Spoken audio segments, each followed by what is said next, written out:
Hey everyone, welcome back in today tutorial. In this video I am going to show you how to delete your saved password on your Google Chrome.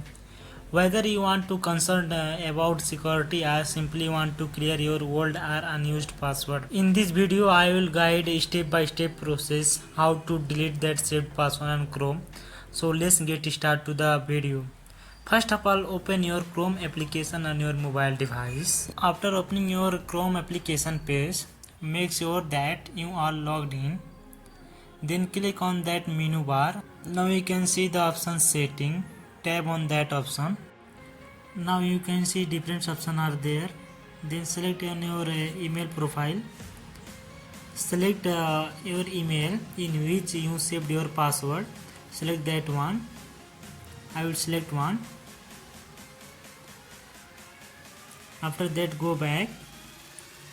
Then you can see the option Google Password Manager. Tap on that option. Now here different applications are there in which you logged in and save that password here.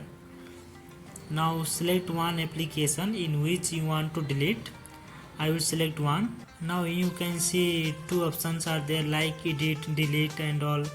So if you want to delete your password, click on that delete option and again it will ask for delete.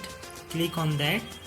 Then in this way you can delete your saved password on our Chrome. So guys, if you have any questions or need any further assistance, please let me know in the comment below, and please don't forget to like and subscribe for more tech tips and tutorials.